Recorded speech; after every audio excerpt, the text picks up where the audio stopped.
Hello and welcome to the Next 100 Days podcast. My name is Graham Arrowsmith. My name's Kevin Appleby. For those of you watching on video today, you might well think our guest is on a golf course. He is, isn't he? I mean, it looks like it. But if it's a golf course, it's probably in God's County. So basically, welcome to Jeremy Meadowcroft from Finance for Enterprise. Now, this is going to be a really interesting subject because lots of small businesses need finance. And here's an expert who can tell us how to get it. So, Jeremy, welcome to the Next 100 Days podcast. Good morning, and thanks for the invite. It's lovely to be here. Well, you are based in Doncaster, which is a town full of Leeds fans, as we sing at Ellen Road. But are you from that area?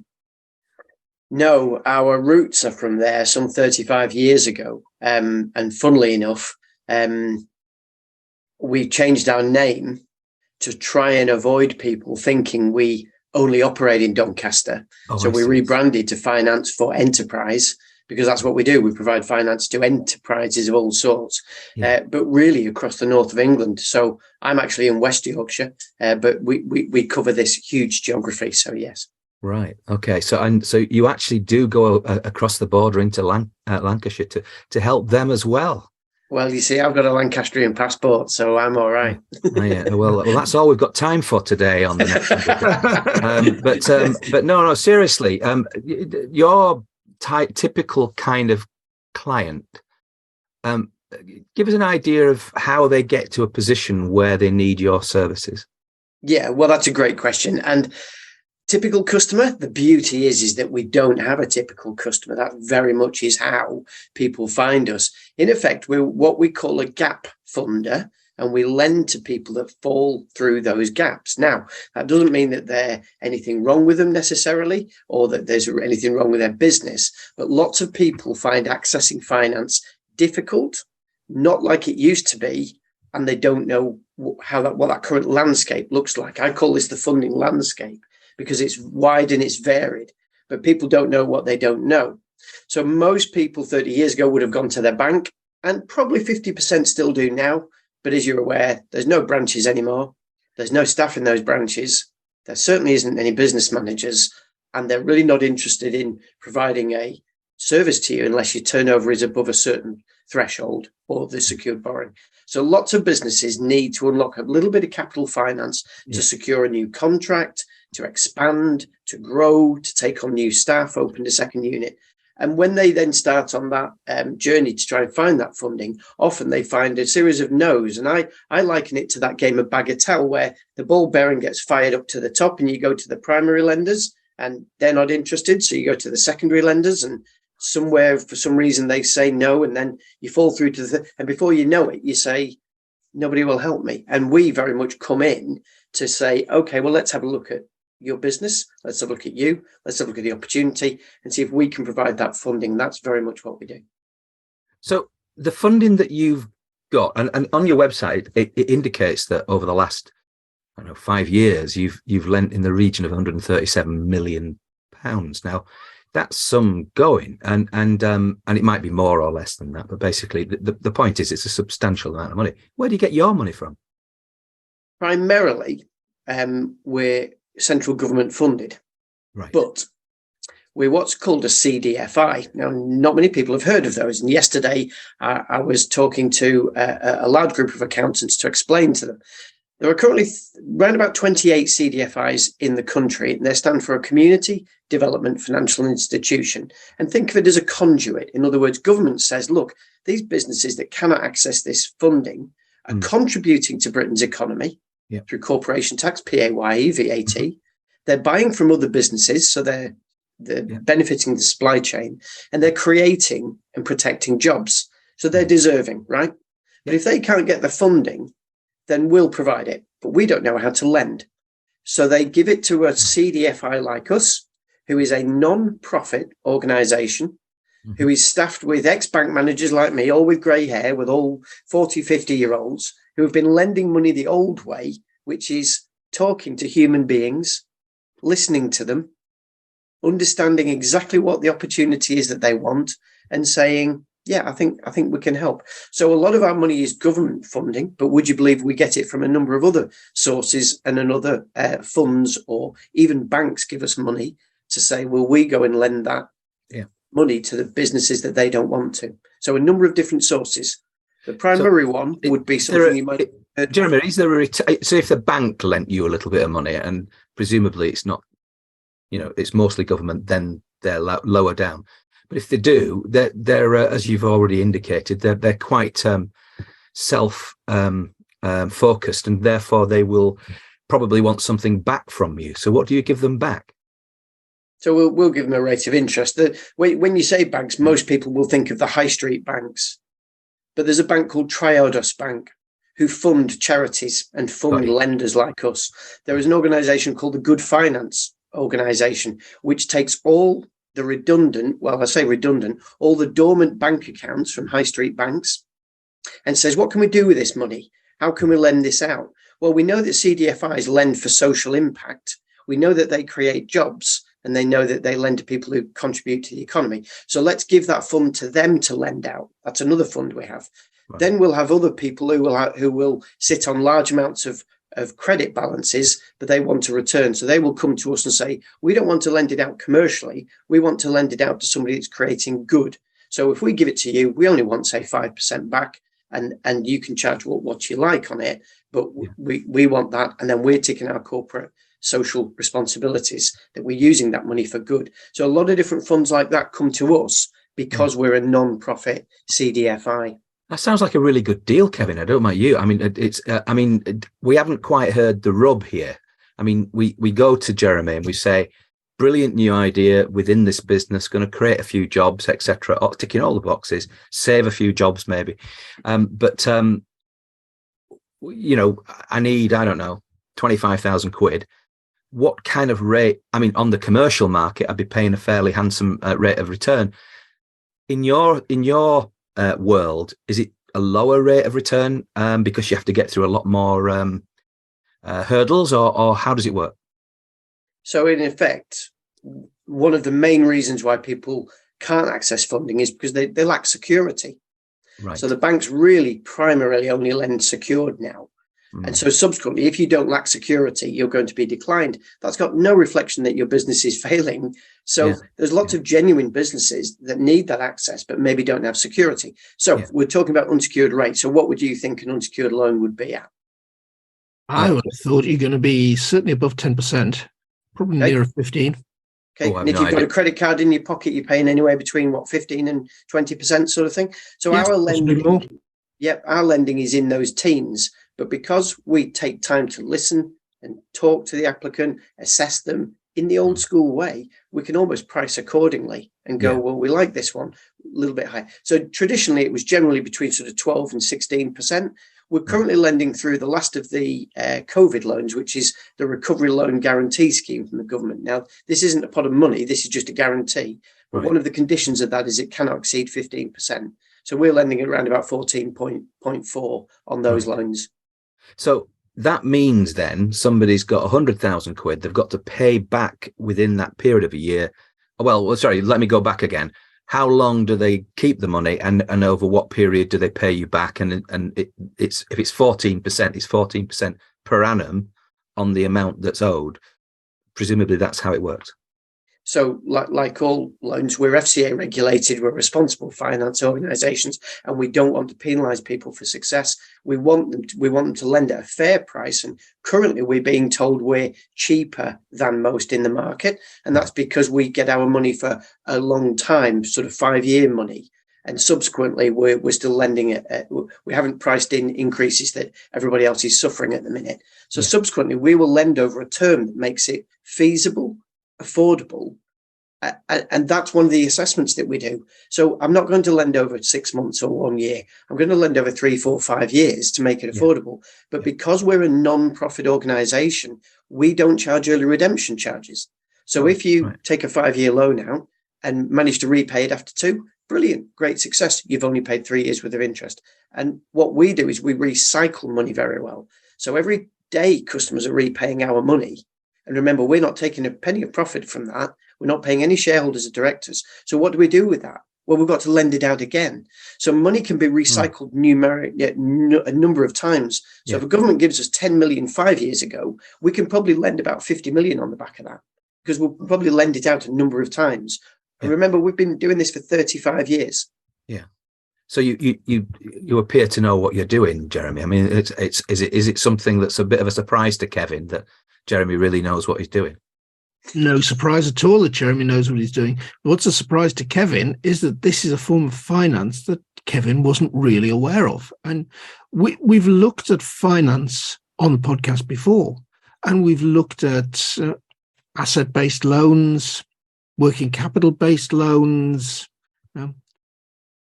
invoice factoring, things like that. But just borrowing based on essentially government funding through an organisation like Jeremy's was something I was totally unaware that you could do. Okay, so I'll blow your mind a little bit more. In America, they are sort of 30 years ahead of us. The first CDFI was invented in 1973 in Chicago, and they deliver a lot of their US Treasury money through CDFIs. So if you remember the funding that came out through COVID, well, in America, that would be delivered through CDFIs, because over there, a CDFI could be a personal lender, it can be a mortgage lender, or it can be a business lender, and it can do different things. But the principle is the government want to get this money out to the people that need it, who are deserving and contributing to the economy.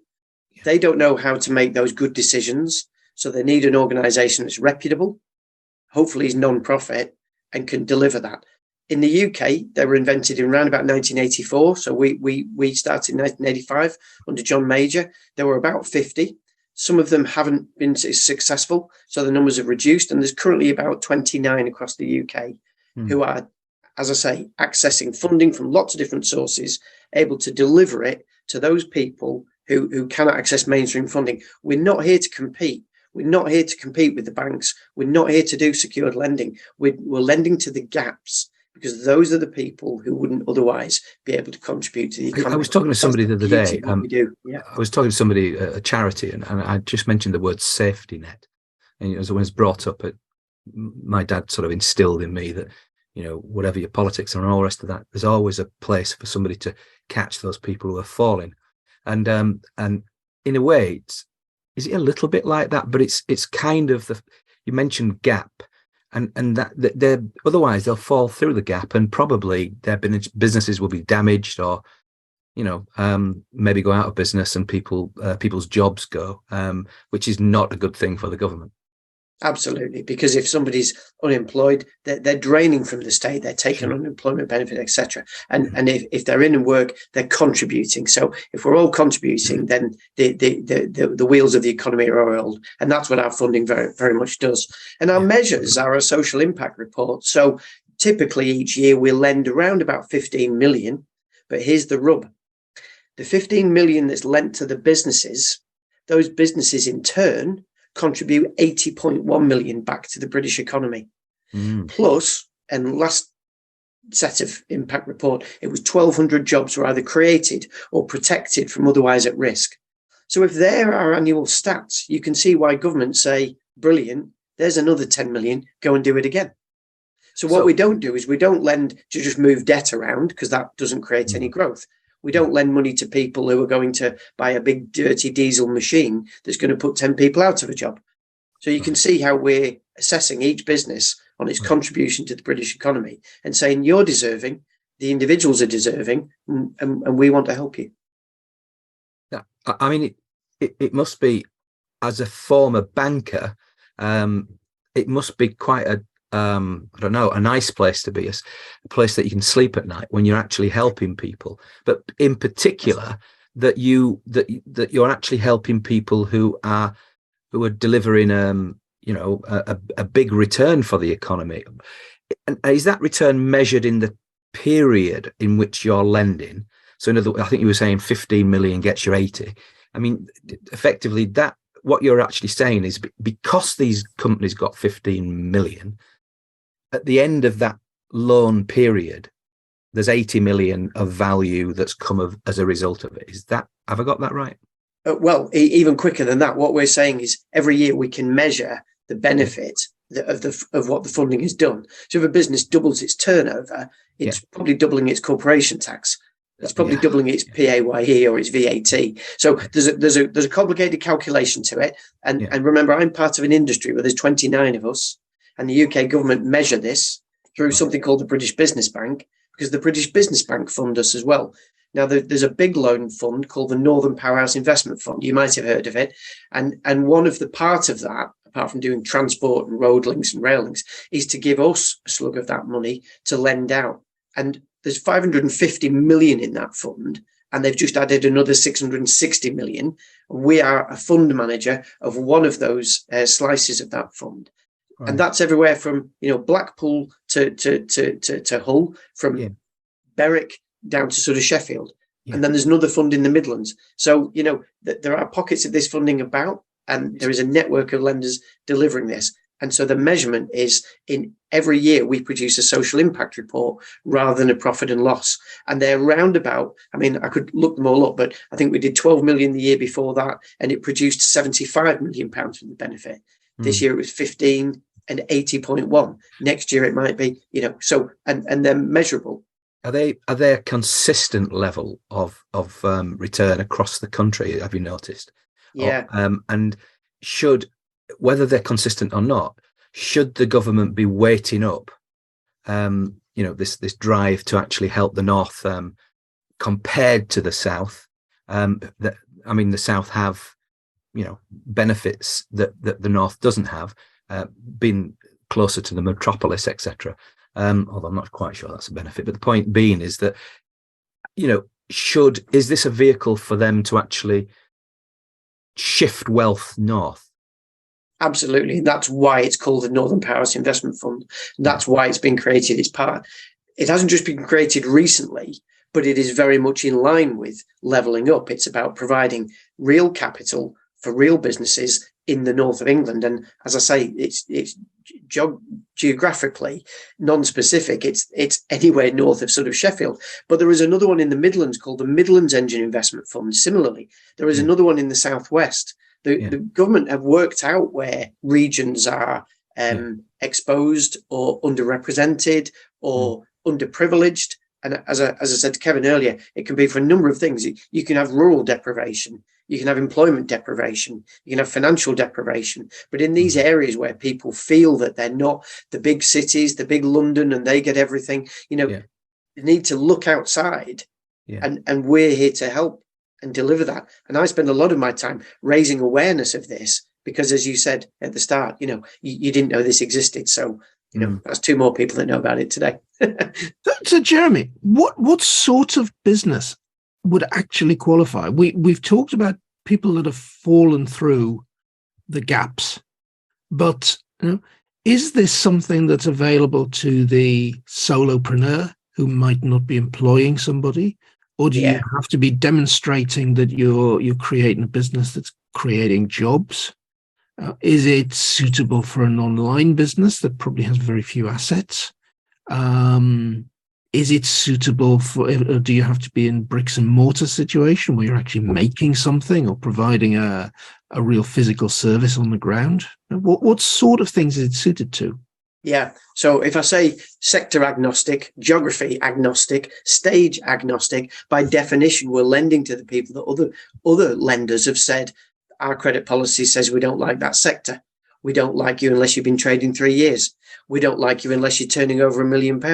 We don't like you unless you're in the sector. We by definition say, well, let's have a look at what it is that you do. So if I gave you some examples, and this is what we use as case studies very quickly, I lent to a bespoke stair manufacturer local to me who had capitalized out, he maxed out his line of invoice financing and yet needed funds to grow to meet demand. I lent to a cake manufacturer in Hull last year. I've lent to a solo entrepreneur in Sheffield. I lent to an IT company in Leeds. There are just too many examples to explain, but to say that we generally want some degree of measuring the business has some substantial nature to it. It's not, oh, I'm starting up tomorrow and I hope I'm going to sell some of my products. We want to see that they've got some kind of traction. So maybe it's a business who has traded 1 or 2 years. But having said that, I've lent to a business that was only 18 months old. We lend to all different sectors. We lend to all different geographies. And whether they're sole trader, partnership, limited company, LLP, a KIC, or a charity, we can lend to them. Because as I said, we're called finance for enterprise, which is a clever word, really. That just means any business that is creating a product or a service that somebody else pays for. And the business, how many of those, you could argue, relative to the bank's position, slightly more risky, maybe slightly more risky enterprises, how many of them don't pay you the full amount back? Okay, so all of our loans are unsecured because that's the definition of what we're doing. We're sitting on a lending book currently of about 32 million. And remember, every day customers are reducing that by paying it back. And every day we're putting new money on by lending it out. So we're recycling money. And we have extraordinary low default rates. Good. Extraordinary low. I think last measure was something like under 2.6%. And the reason for that is because we are smaller and adept and we can flex. So only yesterday, I've just agreed a 3-month capital repayment holiday to an existing business that is struggling with a gap in its cash flow at the minute. But it is temporary and it will fix itself in May. Yeah. And up to date, I've just remeasured the profitable trading right up to last month. You know, he's trading profitably. But the squeeze on this by lots of things that are happening in the economy at the minute is quite understandable. Now, in my banking days, to arrange that would have taken probably 3 months, would have been way above my head. Whereas I agreed that within about 48 hours with my colleagues. Yeah. And that's responsible lending to existing clients. Now, if that stops a loan going into default, then maybe that's a contributory reason that we're small enough and adept enough to listen, to help, be responsible, not to be easy pushovers, but to go, okay, things are changing in the business. Can we help? And by doing a change in those variation of terms, we'll extend the loan by another 3 months. And hey, presto, you know, so that business is grateful and still trading. Do you know how much banks overall lend to small businesses? Just a guess. Well, no, I haven't got those national statistics. But it's probably more than your collective amounts, I'm guessing, or not. Do you mean CDFIs? Yeah, if you were to collect the banks lend huge amounts, but remember, the majority of what they lend is secured either on property or it's things like invoice finance where it's secured on the debtor book. So like for like, unsecured lending versus your unsecured lending, are you big relative to the rest of the market or relatively small, and should more be done to help you become bigger? I think if we measured the other 29 CDFIs, and we're not really comparing ourselves with everybody. No, I would cluster you all together. Yeah, but bear in mind we do different things. So there's a CDFI that only yesterday it was on a podcast, and they only do loans of up to £1,000 to NHS staff. That's another way a CDFI can deliver, and I wouldn't compare myself to them because we don't do personal funding. But so we're a small chunk in a massive landscape of funding. But owner-managed businesses tell us every single day that the bank don't want to help me. No. Can you? And that's our starting point. Yeah. If I get a business that looks like it's completely bankable, I introduce them to my contacts at the banks and say, this customer wants to talk to you. We're lending to the people that mainstream lenders don't want to help. They lack security. Or it's just too small business for them these days. They just don't have people on the ground. I go out and meet people every day who hopefully we can help deliver. And typical loan is, 110K. So we're not lending millions. The maximum loan we do is 250K, but these are all unsecured loans. Yeah. That's quite substantial really, compared to, for my own needs, etc. I'm thinking I kind of reinvest the monies that come into my business. I'm completely self-funded, and sometimes that hurts a little bit because you potentially could pay yourself a bit more, etc. But the way I look at it is it's my business. I don't have to doff my cap to anybody. But the alternative way of looking at that is it takes me longer to get to my goals. So it's whatever you want to do in your business. The idea of your business and the way in which you're doing your business, this sort of friendly bank manager of the, shall we say, 1970s and 80s, you've been that person was replaced by the computer says no. Massive algorithms, unfriendly methodologies to actually say no, as opposed to understanding the subtleties.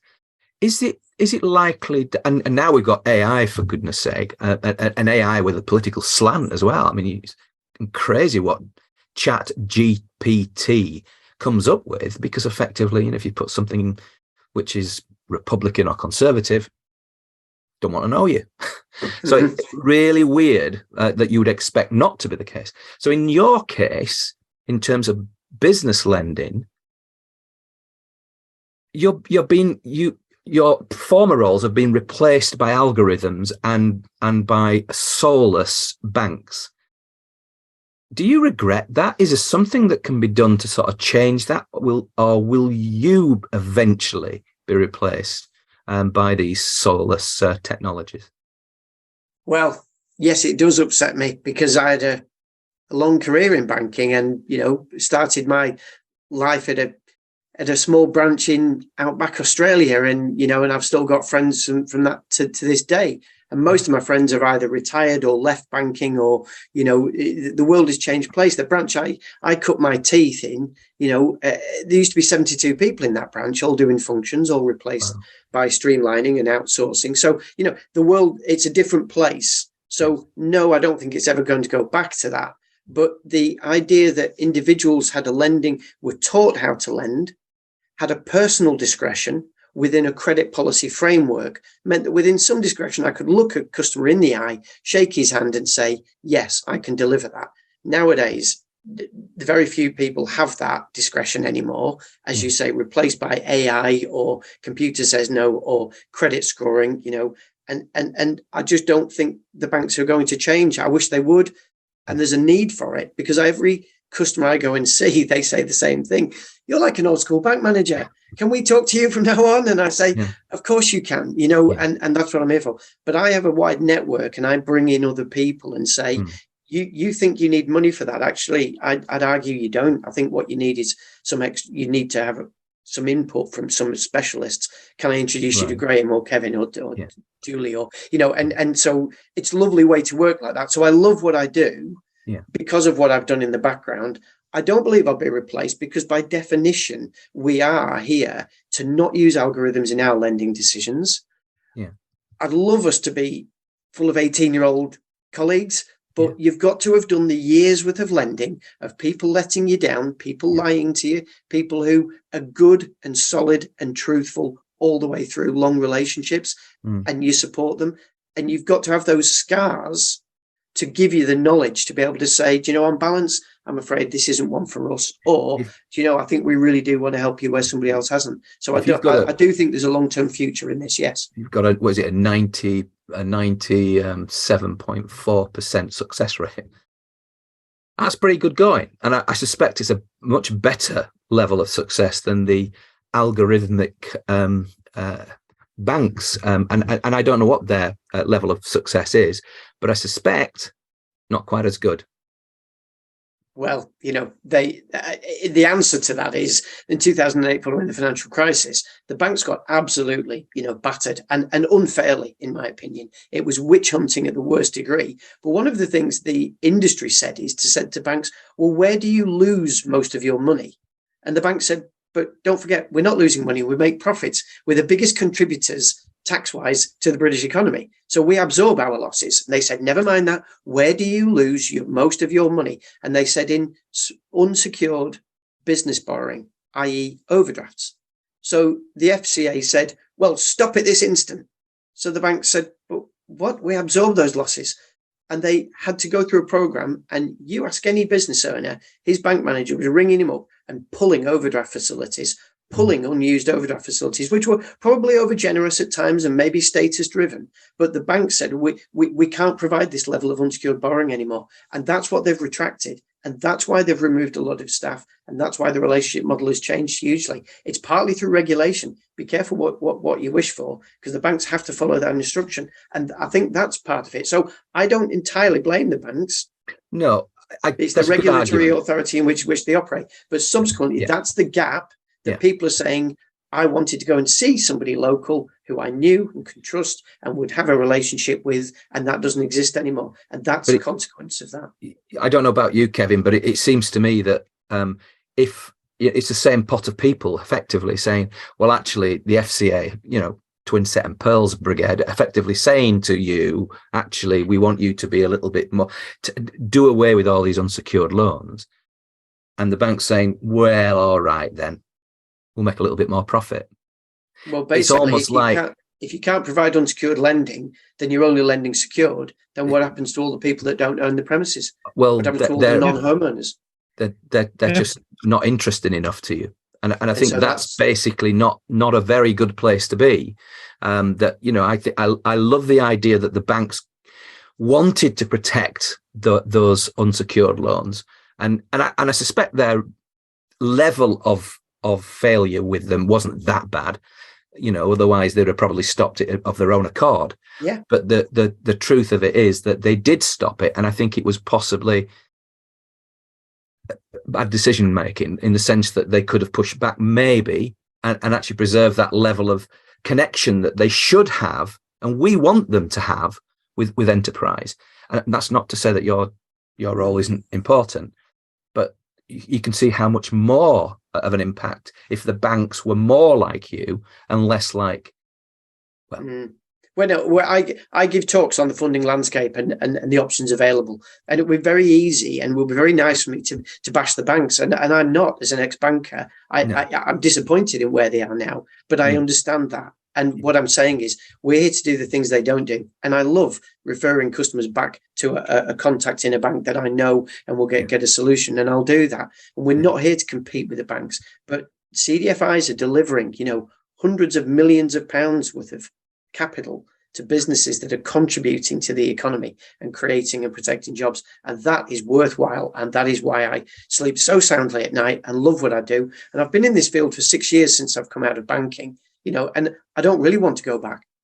I wouldn't go back because I love what I do. Jeremy, we've talked about that huge change in banks, and you sort of getting all that experience through being in an active branch of a bank. Move the clock forward 10, 15 years. Where's the next generation of Jeremys coming from? It's a good point. It is a good point. And, I've been around a couple of younger, economics graduates and very clever people who have then got the academic knowledge and then need to see that in practice, going and seeing Bob and Julie. Go and seeing Kevin and his engineering company, go and seeing, Karen and her startup business, and doing those hard yards, because that's the experience you get. So I'd like to think that there is a career path and there is a future there. It's not just full of old guys like me, but this is the issue. The businesses I go to, the number one issue at the minute is recruitment and retention of good staff. I went to a firm the other day, and it was an engineering firm, and it was full of, elderly senior gentlemen in, moleskin jackets who had decades of experience. And my worry is, what's going to happen in 5 years when they've all retired?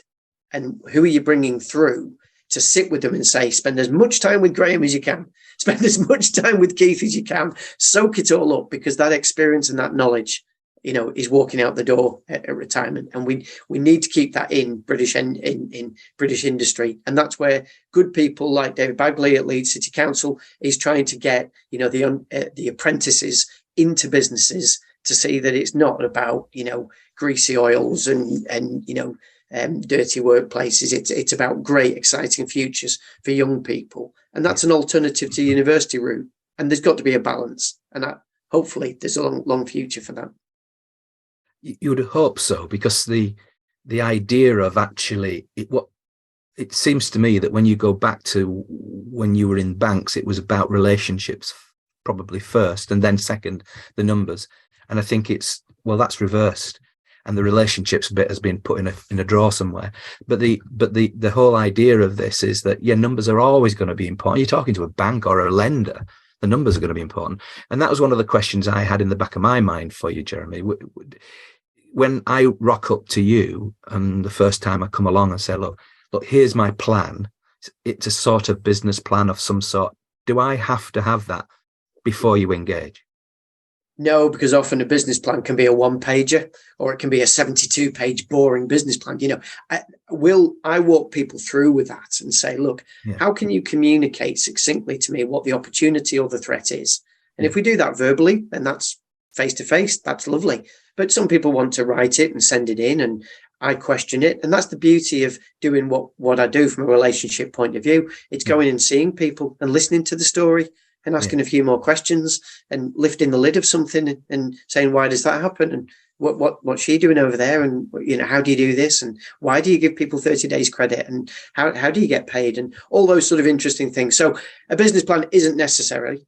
But yesterday I was also talking about the support network around business owners. I'm privileged enough to have looked after thousands of business owners. And I sort of realized that they often feel somewhat isolated, that they're busy doing what they're doing, but they worry about what Charlie's doing down the road and what the other 9 businesses are support are getting. So for me, it's about what good support have you got around you? It used to be a good bank manager, and hopefully it is.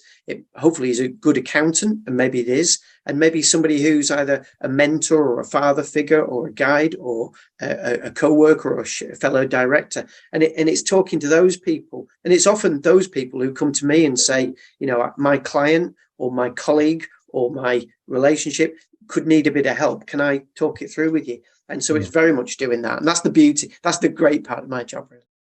Yeah, I mean, you must. I mean, do you win on the lottery quite often? Because it seems to me you make a lot of good bets. We haven't talked football. Well, I tried to earlier, but presumably your allegiances are on the other side of the Pennines.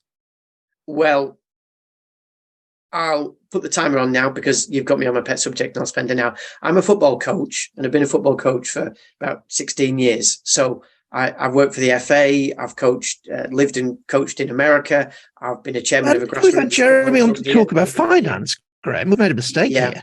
Yeah. When I came out of banking, a lot of things were changing in my life, and I needed to just have a little break and do something completely different. And I'd been coaching for 16 years. So the opportunity came up to go and live in America. And I did that it was a fixed 9-month contract, And, but I was the chairman of a grassroots football club here. And, the stresses and strains that brings, with looking after a club with 450 children. But you're responsible for Jesse Marsh. Well done, man. What can I say? But, post-COVID, of course, I wasn't doing any coaching because, you couldn't. And I realized there was something missing in my life. And I actually put my CV around. I now coach for Huddersfield Town Foundation. I coach for a private academy, and I just love doing it, really. So good for you. If I'm not on the football pitch with a group of boys, girls, young men, I've coached some disability groups. I coach all sorts. It's just really rewarding, and I really enjoy it. And hopefully from that will be the next Manchester United or Leeds United, first team. Yeah, one of those. But on going back to finance, if you had to sort of pitch forward, and Kevin asked a really good question, is the future of finance for enterprise, is it pretty secure whatever happens to the sort of aged, experienced people that you've got? Do you think there's enough? Are there enough plans in place for you to have an extended future? And presumably the government want to make this happen. I think the world of CDFIs is solid, and I think it's in a good place. I think it could always do more, and there's a lot of barriers to starting one, but I think they're established. They're clearly evidence of delivery of those outputs, as we call them, the financial measures and the recruitment measures, that they're doing good. And so long as those measures stay in place, then we can always justify that. And that's what drives the funding. So I do think long-term CDFIs have an absolute massive part to play, an even bigger play. And as I say, if you look at America, they deliver in a much bigger way than we do here. Yeah. It's recruiting them and finding the right people who have an experience and get what we do. And once that penny drops, then it's a great sector and environment to be in. And I would welcome people of all backgrounds, because we're lending basically to all groups, aren't we? We're not sector agnostic, and inclusivity is high on everybody's agenda. So we should be staffed accordingly. And I think there's a great future for CDFIs across the country. Yeah. I don't know about you, Kevin, but it's very, very. We've got a guest on today whose success rate is really amazing. I mean, upper 90% success in the sense that they are not losing money. More to the point, the money that they are lending is generating money for the British economy, and these are the results that you've got from the north of England, which is even better. That you've got enthusiasm for the future. Are there any dark clouds that you see that could potentially get in the way? Well, we've been through foot and mouth. We've been through COVID. We've been through, absolutely. Who knows what's going to come next? But I think even with unprecedented times like COVID, you saw the need for a country's economy and economists to provide the support to keep the wheels of industry moving, because it pays the bills. It's just so, if there's any economic students out there, what you've just seen in the last 3 years is theory in practice. And any government in anywhere around the world should be funding, if commercial lenders aren't funding that growth, because it comes back to you fivefold, or 4.85 as we now know. So I think there's a long-term future. I absolutely feel it. And I love CDFIs, and that's why I'm delighted to come on here, because the more people that get CDFIs, the penny drops, the doors open, and wow, we've got a much happier place, haven't we? We've got more people saying yes. But Graham, go back to a podcast that we recorded just a couple of weeks ago, and we were talking about the number of businesses that made it beyond 7 figures. And we discovered that stat was about 7%. Oh, I love that. Yep. 93% of businesses in this country have a turnover smaller than £1 million. Okay. You listen on the news and you're hearing about big corporations. What British Gas has done, the amount of profit that Shell have made, whatever. But they're not actually the companies that drive this economy. 97% are companies that you never hear about on the news at all. Good point. I mean, and this is your playing field, isn't it? I mean, the number of these companies. I'm not quite sure that Jenny Stillwell, who was our guest, was saying it was literally 1 million, but basically it was relative to her experience in Australia. So basically, but the point being is that most small businesses are quite small, so relative to these shells and so forth. So basically, there's a lot of businesses out there who potentially could come to you for support. Is it likely that you go to you, get some sort of funding, and more often than not, their businesses grow? Is that the likely outcome? Yeah. I got into this because, as a bank manager, a credit manager at a CDFI came to me and said, I've got a customer here who we've lent to. Think of it as a stepping stone. And now we've got them up to year 4 and trading profitably. And now they want to borrow some more money. I think that's bankable at a lower rate. Yeah. And I took them on. Yeah. And that's how I met him. And I said, that's brilliant. And likewise, I could have something and say, this is a customer, it's too small for us, blah, blah, blah. Pass it on to a CDFI. That's how I came into contact with CDFIs. And I still know that guy today. He's a friend of mine, and I've worked with him. And that's what I'm saying. It's getting that knowledge out there. That stat that you just said is absolutely bang on truth. And it's amazing. And if you think the average business under 1 million turnover is probably an owner managed business with a husband and wife, or two brothers or two sisters, or then that's the level we're talking about. So there's a family behind that business. Yes, there's good people behind that business. And they're our kind of customers. I'll tell you one more thing, and the banks probably won't like me for saying this, but one of their thresholds for being on a portfolio of relationship managers is turnover. And it was forever being increased. So subsequently, if you don't turn over £1 million, you will not have a relationship with any bank. You'll be in a call center and they'll have people there who can help you. Yeah, that's great. That's not a relationship. And it's with somebody 200 miles away from you. Face-to-face banking has disappeared because of this threshold of we only look after people if their turnover is over, and it's generally around about £750,000 to £1 million. Yeah. Or you have secured lending with us in excess of £150,000. But if you don't meet those two, you won't get a relationship with the bank. And that is primarily the kind of customers we're dealing with under that. And if you're saying 90% of the British businesses fall into that, you can see why 90% of people are not really right for the high street banks. And therefore, that's why we can help them. It seems that they have no equity in that 250,000 anyway. I mean, they've not really helped get you there. And it's and at the end of the day, what if somebody's looking for a loan, it's probably for a growth reason, probably. Or is that right? Is it to stop loss, or is it to create growth? And I think in COVID, especially now, we're seeing a lot of people where cash flow is very tight, and that's because suppliers have tightened up their credit terms. There's a lot less credit in the market, and some people are coming to us in distressed positions saying, we think we need to borrow 50,000, or we're going to go under, or they've gotten themselves into tax arrears, or so. There are a lot of negatives about, of course, because it's not easy out there, but. And we don't say yes to every deal. We're not the they're not the solution to everything. But what we are doing is finding those good people and saying, look, we understand there's been a brick in the road somewhere. We understand you might have had some event that immediately gets you a decline from an algorithmic lender. Yeah. But we can sort of see past that and go, it was a small. I'll give you an example. I had a lady the other day had a CCJ for £112. Right, £112. Now that's terrible, and she should never have parked in that disabled spot, and she should have paid the £40 fine on time.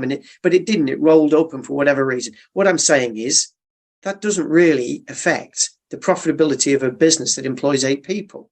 No. So I can see past that and say, tut, not good. I'd like you to go and pay that. I'd like to see that your credit behaviours are that you pay that CCJ and pay back society and pay your way, but I'm still going to assess your business on how profitable it is and its affordability of this loan that you're wanting for this opportunity to double your turnover and create more jobs, and not say no because you've got a £112 CCJ 3 years ago. And that's the difference. Yeah, the most interesting part of credit referencing seems to be the refer part. So the yes and the no, and the bit that refer means that actually means a human's looking at it. That seems to be the more genuine part of it. But it's the attractiveness of having an automatic yes, automatic no, and as you were saying, the automatic no would have included that CCJ. And the truth of it is it's unnecessarily so. Particularly given that person was trying to lend or borrow money to create growth and jobs and success and an enterprise.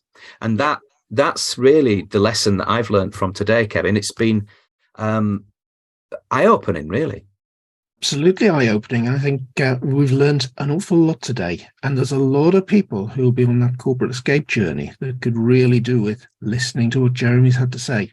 Yeah, Jeremy, thank you so much for being a guest on the next 100 Days podcast.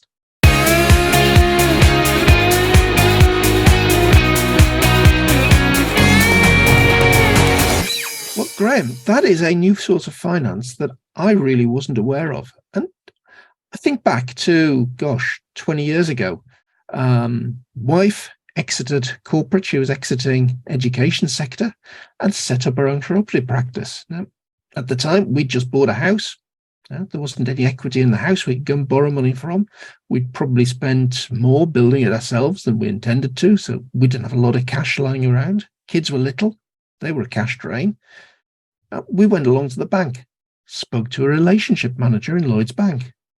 can we borrow £5,000, please? We want to set this business up. Look, it's in rented property, but we need all the equipment. Oh, yes, of course you can. Got a loan, dealt with the relationship manager all along. Now, I know 20 years on, those relationship managers don't exist. So I've just discovered today the person you would go to for that sort of borrowing to get a small business like that started up, or maybe a business that's been going a year or so that needs to just flip on a little bit to the next level. Jeremy and these particular types of organization are the places you've got to go to now. I think it's essential for some businesses, and most businesses now faced with that. If you brought your situation forward to today's business owners, you imagine getting the no, from a computer effectively, because you parked in a disabled bay and you got a CCJ or whatever it is, you'd basically not paid a small debt off. That would be so deflating, particularly if you had the opportunity of not just employing somebody within your family, but also other people, and having the opportunity of returning that money in short order. Mm. And I, the number of businesses that they've helped, the number of businesses that they will help, I mean, it bodes well. I mean, I just can't help think that your question about the aging nature of some of the people involved with this is possibly a crucial part to the success of this going forward, that will stop this form of lending from.